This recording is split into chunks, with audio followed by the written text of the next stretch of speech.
बिस्मिल्लाहिर्रहमानिर्रहीम बिस्मिल्लाहिर्रहमानिर्रहीम। दुरूद व सलाम हो मोहम्मद व आले मोहम्मद पर। आज हमारा जो मौज़ू इंतखाब किया है वो हमारे गिलगित बल्तिस्तान की हालिया इलेक्शन के ऊपर है, मगर थोड़ा सा हट के। हमारे गिलगित बल्तिस्तान में जो ख़वातीन वोट कास्ट करने जाते हैं, क्या वो जानकर जाते हैं या अनजाने से, या किसी की अंडर प्रेशर में, किसी की बाप के अंडर प्रेशर में, भाई के अंडर प्रेशर में, या हस्बैंड के अंडर प्रेशर में। मगर अब बात यहाँ पर आकर रुकते हैं कि हमारी जो ख़वातीन है वो वोट कास्ट करने जाते हैं। मैं ख़ुद भी एक जीबी से ताल्लुक़ रखने वाले गिलगित बल्तिस्तान के हसीन वादी शिगर से ताल्लुक़ रखती हूँ। मैं ख़ुद एक जीबी की ख़ातून होने की हैसियत से मैं कहती हूँ, हम कभी भी जानकर वोट कास्ट नहीं करते हैं। ना मज़े की बात यह है कि हमारे जो नुमाइंदे होती है वो हम ख़वातीन के अंदर आकर अपने मंसूबे के या अपने एम्स के बारे में ऐलान करती है, न ही तकरीरें होती है। मर्द हज़रात के यहाँ होती है, ख़वातीन हज़रात के यहाँ नहीं होती है। हमें कोई पॉलिटिकल आगाही हमें नहीं है। हम ज़्यादातर मोस्टली जो वुमेन होती है वो अंडर प्रेशर में ही वोट कास्ट करते हैं। अब यहाँ पर अगर हमारा पेरेंट, भाई या हस्बैंड अगर वो एजुकेटेड हो, बाबसीरत हो, तो फिर उसके लिए मज़े है कि बेशक वो एक बेहतरीन नुमाइंदे को देखकर, काम करने वाले एक बेहतरीन नुमाइंदे को देखकर उसे वोट दे देते हैं। तो हम खातून तो उसके पीछे ही चलना है, तो उसके लिए बेहतर हो गई। मगर मोस्टली हमारे मर्द हज़रात भी ऐसे होती है जो हमारे पॉलिटिकल अवेयरनेस नहीं होती है, नहीं बाबसीरत होती है। वो बस अक्सर हमारे यहाँ पर ऐसे है कि जैसे हमसे इकोनॉमिकली थोड़ा सा कोई हाई लेवल पर हो तो हम उसके पीछे चले जाते हैं। वो हमारे जो गाँव के जो सरकर्दगान होती है वो अगर हमें बता देते हैं कि बस उसे वोट देना है, मैं उसको दे रही हूँ कि बस तुमने भी देना है, तो हमारे बाप और भाई हस्बैंड होती है वो उसको दे देते हैं। हम ख़वातीन कोई पॉलिटिकल हमारे लिए अवेयरनेस नहीं है, कोई आगाही नहीं है, कोई पता नहीं है। बस हमने हमारे बाप, भाई और हस्बैंड के पीछे जाकर अंधाधुन वोट दे देते। आए हम इसके बारे में बाज़ मुअज़्ज़िज़ अफ़राद, वकला और मैं कराम से राय लेते हैं। जी आलिया साहिबा, जहाँ तक आपके सवाल का ताल्लुक़ है कि जीबी में ख़वातीन अपनी मर्ज़ी के मुताबिक वोट कास्ट कर सकती है कि नहीं, तो जहाँ तक मेरा ख़्याल है कि जीबी में अक्सर जो ख़वातीन है वो अपनी मर्ज़ी के मुताबिक वोट कास्ट कर नहीं पाती, क्योंकि उन्हें इस चीज़ का ख़्याल ही नहीं होता, पता ही नहीं होता कि जो उम्मीदवार उनके एरिया में आ रहे हैं आया वो कैसे हैं, आया वो अवाम की खिदमत के लिए आ रहे हैं कि नहीं। इस वजह से अक्सर जो ख़वातीन हैं वो अपनी घर वालों के मुताबिक, घर वालों की मर्ज़ी के मुताबिक वोट दे देते हैं। लेकिन कुछ ऐसे भी एरिया हैं, इलाके हैं जहाँ पे औरतों को प्रेशराइज़ करके अभी भी बुनियादी इंसानी हुकूक को मुसलसल पामाल किया जा रहा है। लेकिन ज़रूरत इस अमर की है कि ख़वातीन अपने हक़ के राह दही अपनी मर्ज़ी के मुताबिक इस्तेमाल करें, जिसके लिए हमें ख़वातीन में शऊर और आगाही पैदा करने की ज़रूरत है। जी बहुत शुक्रिया। बिस्मिल्लाहिर्रहमानिर्रहीम। मेरा नाम Mohammad Yusuf Jamal and I am practising lawyer in Islamabad bar association. देखिए मैडम, मैं आपकी इस बात से 110% में एग्री करता हूँ। औरतों को बिल्कुल, स्पेशली न सिर्फ गिलगित बाल्टिस्तान बल्कि पूरा पाकिस्तान के अंदर औरतें मैक्सिमम 95.6% वुमेन जो है ना अपनी मर्जी से अपने मुंतखब यानी जो पसंदीदा नुमाइंदे को वोट नहीं देती और न दे सकती है। ये दे सकती है लेकिन देती नहीं, क्योंकि उनके ऊपर प्रेशर होता है फैमिली का, हस्बैंड का, वालिदैन का, और वालिदैन और घर वाले लेके जाके उनको बता देते हैं कि आपने फलाना फलाना नुमाइंदों को आपने वोट देना है। उसी बेस पे वो बेचारी औरतें वोट देती हैं। या आप मैडम आप वोट की बात करें, मैं तो कह रहा हूँ उनको अपने जो इस्लाम में उनको बाकायदा वरासत का हक दिया और उनको वरासत के अपने हुकूक नहीं मिलते हैं, नहीं देते हैं। वो अपनी मर्जी से शादी तक नहीं कर सकती हैं औरतें। तो आपका जो आर्टिकल 25 है, तमाम की तमाम सिटीजन को इक्वल ट्रीट होना चाहिए, न सिर्फ मेल बल्कि फीमेल को भी तमाम की तमाम जिंदगी के शोबों में उनको भी प्रॉपर पार्टिसिपेशन और अपॉर्चुनिटी प्रोवाइड होनी चाहिए। आपका आर्टिकल 25 कहता हूँ। साथ साथ आपका जो आर्टिकल 19 फिर स्पीच एंड एक्सप्रेशन से रिलेटेड हैं, उसमें तमाम औरतों को भी फ्रीडम ऑफ स्पीच और एक्सप्रेशन हासिल है जितने मर्दों को हासिल हैं। तो लिहाजा और औरतों को भी ये आर्टिकल आप जो 34 ऑफ कॉन्स्टिट्यूशन ऑफ पाकिस्तान कहता है कि औरतों को भी लाइफ में उनको अपनी पार्टिसिपेशन और अपॉर्चुनिटी प्रोवाइड होनी चाहिए। तो मैं समझता हूँ, मैं आपकी बात से बिल्कुल मुतफिक हूँ कि गिलगित बल्तिस्तान की तमाम ख़वातीन को यह आज़ादी हासिल होनी चाहिए कि वो अपनी मर्जी से जाके अपने पसंदीदा नुमाइंदे को वोट दे दें।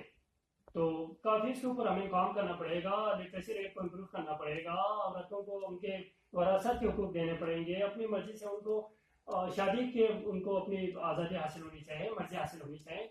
काफ़ी हमें काम करना पड़ेगा। इसके हवाले से मैं आपके इस काम को अप्रिशिएट करता हूँ। आप माशाल्लाह बड़े अच्छे काम कर रही हैं, मैं अप्रिशिएट करता हूँ। इंशाल्लाह हम सबको मिल बैठ के औरतों के राइट्स के लिए, स्पेशल एजुकेशन के लिए, उनके इनहेरिटेंस राइट्स के लिए, तमाम के तमाम उनके जितने भी राइट्स उनके लिए हमें मिल बैठ के आगे काम करना होगा। Thank you very much. अस्सलाम वालेकुम। हमारे गिलगित बल्तिस्तान में आजकल इलेक्शन ज़ोर शोर से इलेक्शन की कैंपेन वगैरह हो रहे हैं हमारे हर जगह पे। इवन हर एक डिस्ट्रिक्ट में आजकल ये माहौल है कि हर शख्स की ज़बान पे ये बात होती है कि इलेक्शन में क्या होना है क्या नहीं होना है। अब हमारे यहाँ एक गलत प्रैक्टिस है फ्रॉम द वेरी फर्स्ट, जब से इलेक्शन हमारे यहाँ हो रहे हैं ये प्रैक्टिस हो रहा है। लेकिन जो रिसेंटली जो हमारे अंदर जो आजकल जो पिछली इलेक्शन में भी हुआ था, इस दफ़ा भी हुआ था, इतने हमारी जो साइकी है, लोगों की साइकी ऐसे अजीब सी है कि अपने ख़वातीन को जो आपके रिश्तेदारी में किसी के घर होते हैं या उसके घर होते हैं, इसके घर होते हैं, उनको प्रेशराइज़ करते हैं कि आप जो हम चाहते हैं उसी को वोट देना है क्योंकि मैं वोट दे रहा हूँ। तो ये हमारे गलत कल्चर है। हर शख्स वोट देने के लिए वो इंडिपेंडेंट है, अपना वोट अपनी मर्ज़ी से दे सकते हैं। इस पे आप फोर्स करना ये लीगली ठीक नहीं है, न सिर्फ अखलाकी तौर पर ठीक नहीं है और लीगली भी ठीक नहीं है। फर्दर आपको बता दूं, ये हमें कॉन्स्टिट्यूशन जो है, कॉन्स्टिट्यूशन ऑफ पाकिस्तान आर्टिकल 25 तमाम लोगों को इक्वल राइट्स देता है और हर शख्स के पास इक्वल राइट्स है कि वो अपनी मर्ज़ी से कोई भी फ़ैसला कर सकते हैं। फ़र्दर बात ये है कि आर्टिकल 17 जो है कॉन्स्टिट्यूशन ऑफ पाकिस्तान हर एक शख्स को ये आज़ादी देती है कि वो अपनी मर्ज़ी से within the limits of the some restriction given by the state, जो कि स्टेट के अगेंस्ट जा रहा हो, या कुछ हम वैसे भी बात कर सकते हैं कोई ऐसी सिचुएशन जो हमारे सोसाइटी के अगेंस्ट जा रहा हो, समथिंग लॉक्स अखलाकी तौर पर बाहर जा रहा हो, उन नॉर्म्स के को ख़्याल रखते हुए एक सिस्टम है, हमारी एक निज़ाम चलते हैं, लाइफ का साइकिल चलते हैं, उसमें हर शख्स को ये आज़ादी दी हुई है कि वो किसी भी पॉलिटिकल पार्टी को ज्वाइन कर सकते हैं और वोट दे सकते हैं, साथ में वो अपनी मर्ज़ी से किसी भी यूनियन का हिस्सा बन सकते हैं। तो ये हमें कॉन्स्टिट्यूशन ऑफ पाकिस्तान हर एक को इक्वल राइट्स मिलता है, हर एक की अपनी मर्ज़ी से ये कर सकते हैं। तो ये जो हमारा कल्चर है, ख़वातीन को कोई प्रेशराइज़ करके अपने मर्ज़ी का किसी बिस्मिल्लाहिर्रहमानिर्रहीम बिस्मिल्लाहिर्रहमानिर्रहीम रब्बि शरह ली सदरी व यस्सिर ली अमरी वहलुल उक़दतम मिन लिसानी यफ़क़हू क़ौली अल्लाहुम्मा सल्लि अला मुहम्मद व आलि मुहम्मद व अज्जिल फ़रजहुम। मोहतरम नाज़रीन, आज इस वक्त जो इंतहाई अहम हसास टॉपिक जो इस वक्त गिलगित बल्तिस्तान के अंदर इलेक्शन के हवाले से चल रहा है कि सवाल किया गया है कि क्या ख़वातीन सियासत जानती है? क्या ख़वातीन सियासत जानती है? तो माज़रत के साथ अगर हो सकता है कि मेरे बात आपको बुरा लगे और हो सकता है कि आप मेरी बात से एग्री करें कि क्या ख़वातीन सियासत जानती हैं, तो इसमें से सबसे पहले अगर हम ख़वातीन को अगर थोड़ी देर अगर थोड़ा साइड में रखें और अगर मर्द हज़रात के ऊपर आएँ तो हमारे मर्द हज़रात ही ऐसे हैं कि जो 60 से 70% ऐसे हैं कि जो सियासत से बिल्कुल ही नाबलद हैं। क्यों? क्योंकि इस वजह से कि ये जो अगर अभी जो वोट कास्ट कर रहे हैं ये कोई सियासत जानते हुए या शख्सियत को उसको तमाम तर उनके जो कवायद ज़वाबित को मालूम हो कि वोट नहीं दे रहे हैं, बल्कि ये शख्सियत की बिना पे दे रहे हैं, शख्सियत के बेस के ऊपर वोट दे रहे हैं, ना कि पीपल्स पार्टी या तहरीक इंसाफ या ये तमाम जो पाकिस्तान की जो सियासी जमातें हैं ये इस खुशफहमी में ना रहे हैं कि शायद उनकी पार्टी की वजह से या उनकी पार्टी की मकबूलियत की वजह से वोट उनको कास्ट कर रहे हैं। ये बल्कि क्या है, ये हमारे जो है गिलगित बल्तिस्तान के अंदर, बिलखुसूस हमारे बल्तिस्तान के अंदर क्या है, ये शख्सियत के बेस के ऊपर होता है, ये उनका वोट बैंक होता है, उसके बिना पर ये लोग वोट कास्ट कर रहे होते हैं। और ये मतलब चाहे कोई भी सियासी जमात को ज्वाइन करें, ये क्या है कि उस शख्सियत को वोट दे रहे होते हैं, ना कि उस पार्टी को दे रहे होते हैं। जैसे कि राजा साहब की मिसाल ले लें, इससे पहले राजा साहब सियासी जमात उन्होंने MQM को ज्वाइन किया, उसके बाद उन्होंने वो उसमें जीत गए। क्या वो MQM का उसमें किरदार था? नहीं, बल्कि ये राजा साहब के अपने वोट बैंक थे।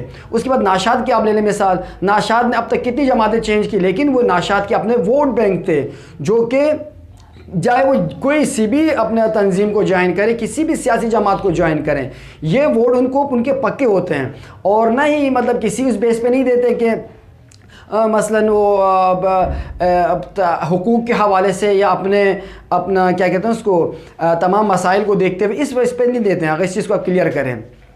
और दूसरी चीज़ अब हम बात करते चलें कि सियासत जानते हैं या नहीं थे। अगर सियासत जानते होते तो शायद मैं समझता हूँ कि शायद अगर सियासत वाक़अन अगर जाने वो होते तो शायद वोट देते वक्त इंतहाई मुहतात अंदाज में देते, शख्सियत को देखते कि मतलब किस शख्सियत को वोट दे रहा हूँ। अगर हम देखें कि शख्सियत औसाफ, अगर अहलियत देखें जो इलेक्शन में आने वाले अफराद हैं, बिलखुसूस जो रुकन पार्लियामेंट के जो अफराद हैं, पाकिस्तान का आइन हमें क्या कहता है? पाकिस्तान का आइन क्या कहता है कि जो रुकन पार्लियामेंट बनने के लिए, एक असम्बली के रुकन बनने के लिए उसके अंदर अहलियत क्या होनी चाहिए।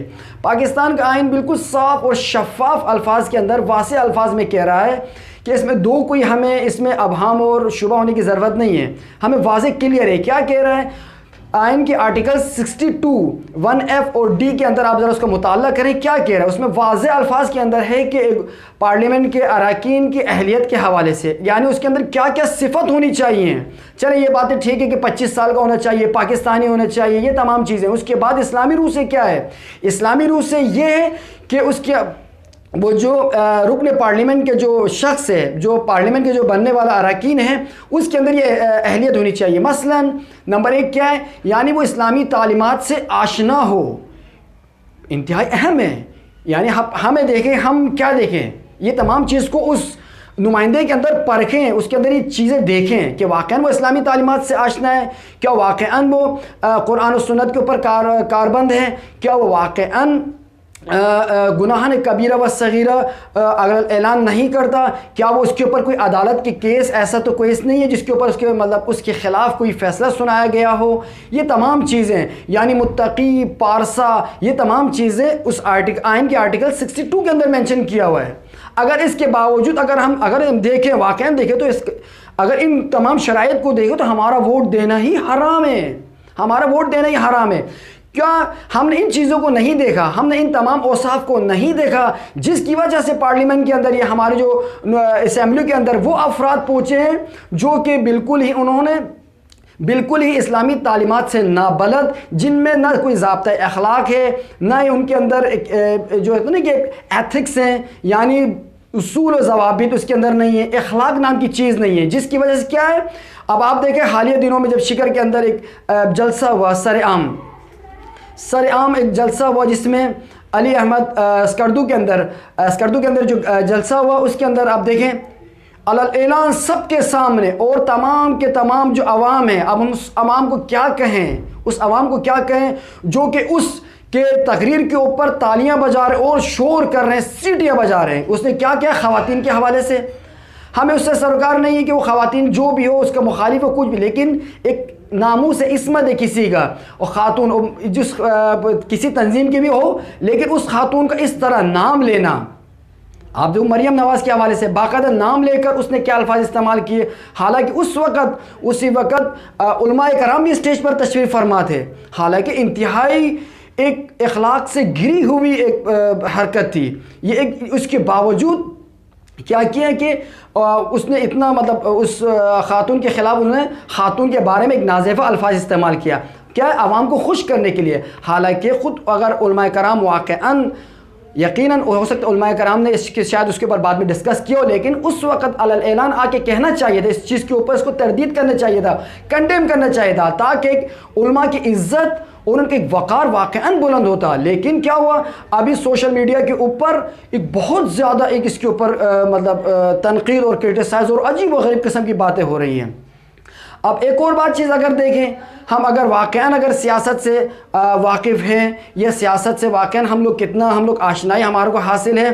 देखें इस वक्त कि आज सरज़मीन विलायत, सरज़मीन विलायत और इमामत, सरज़मीन अहले बैत के ऊपर जहाँ पे हर साल 2 दफ़ा आशूरा मनाया जाता है, यानी इस कदर अजीम और जोश व खरोश के साथ आज़ादारी मनाया जाता है। वही आज़ादार असद आशूरा व 10 मुहर्रम वाले आशूरा के अंदर भी सीना ज़नी व इमाम हुसैन अलैहिस्सलाम के गम में मग़मूम होते हैं और ज़ारो क़तार फरियाद और अजीब व गरीब अंदाज में मातम अपना इजहार करते हैं इमाम हुसैन से अपनी मोहब्बत का। लेकिन यही आज़ादार आज इंतहाई बदकिस्मती और इंतहाई अफसोस के साथ कहना पड़ता है कि यही आज़ादार आज इन्हीं इलेक्शन कैंपेन के अंदर उन रक्स जो रिमैक्स गाने हैं, हालांकि अगर वो देखें रिमैक्स गाने क्या है, वो हमारे बल्ती ज़बान के अंदर जिसे हम कहते हैं खलू, उसको उन्होंने उर्दू के अंदर कन्वर्ट करके उसको रिमैक्स तरीके से उन्होंने उसको चलाया और उसके ऊपर हमारे जो आज़ादार हैं, जो सरज़मीन विलायत और इमामत के आज़ादार हैं, क्या है वो उस गाने के अंदर रक्स के अंदर मसरूफ़ है, रक्स के अंदर वो मस्त हो चुके हैं, यानी वो भूल गए वो तमाम आज़ादारी, वो तमाम जो इमाम सैयद शुहदा के गम के अंदर जो मग़मूम होकर जो आज़ादारी करते तो उन सबको बुला दिया। उस रक्स के अंदर उसने सैयद शुहदा के तमाम तर फलामीन और तमाम तर तालीमात को बुला दिया और क्या हुआ, उस रक्स और सुरूर के महफिल के अंदर बिल्कुल ही मगन हो गए, गुम हो गए। अब आखिर में उसमें बात करना चाहता हूँ कि इस तरह अपना बिलखुसूस इस उलमाए कराम को भी इस चीज़ के ऊपर उनको रोकना चाहिए था, क्योंकि अगर गाने की अगर तर्ज पे कुछ भी हो, अगर नोहा हो, कसीदा हो या कोई भी ऐसी चीज़ हो तो हराम है नोहे गाने की तर्ज में। लेकिन बदकिस्मती से हो सकता है उलमाए कराम ने इसके ऊपर एक्शन लिया हो और एक्शन जो लिया हो। हम ये नहीं कह रहे कि जलसे में जाना या जलसे में जाना चाहिए, आपको भरपूर अपना पार्टिसिपेट करना चाहिए, लेकिन ऐसी चीज़ों से इज्तनाब करना चाहिए। उस वक्त हमें बताना चाहिए कि हम हुसैनी हैं, हम सरज़मीन विलायत और इमामत के बाशिंदे हैं, तो हमें इस चीज़ का अपने वक़ार, अपने तक़द्दुस, अपने हैसियत का वहाँ पर एक रोल मॉडल अदा करना चाहिए था। लेकिन बदकिस्मती के साथ हमने उस जलसे के अंदर या मुख्तलिफ जो जितने भी जलसे हैं उनके अंदर हमने अपनी तशख़्ख़ुस और अपनी तमाम जो एक शनाख्त और अपने वक़ार को ऐसा लगता है कि मजरू किया है। बाकी इंशाअल्लाह हमारा सिलसिला चलता रहेगा। बाकी जो गुफ्तगू इंशाअल्लाह सियासत के हवाले से हम अपने अगले प्रोग्राम में करेंगे। दुआ करते हैं परवरदिगार हम सबको इन तमाम बातों के ऊपर अमल करने की तौफ़ीक़ अता फ़रमाए। मैं तमाम वकला और क़िबला शेख साहब का इंतहाई मशकूर और ममनून हूँ कि आपने अपने कीमती वक्तों में से वक़्त निकाल कर हमें दी। आखिर में मैं तमाम ख़वातीन से मेरी एक रिक्वेस्ट है कि बेशक आप वोट कास्ट करने ज़रूर जाए, मगर इस्लाम की हुदूद में रहकर अपने पर्दे का ज़रूर ख्याल रखें, क्योंकि सबसे मुक़द्दम जो चीज़ है वो इस्लाम है, हमारा हया है। इस चीज़ को मद्देनज़र रख कर आप वोट कास्ट करें, आप वोट कास्ट करने ज़रूर जाए। वस्सलाम रहमतुल्लाह।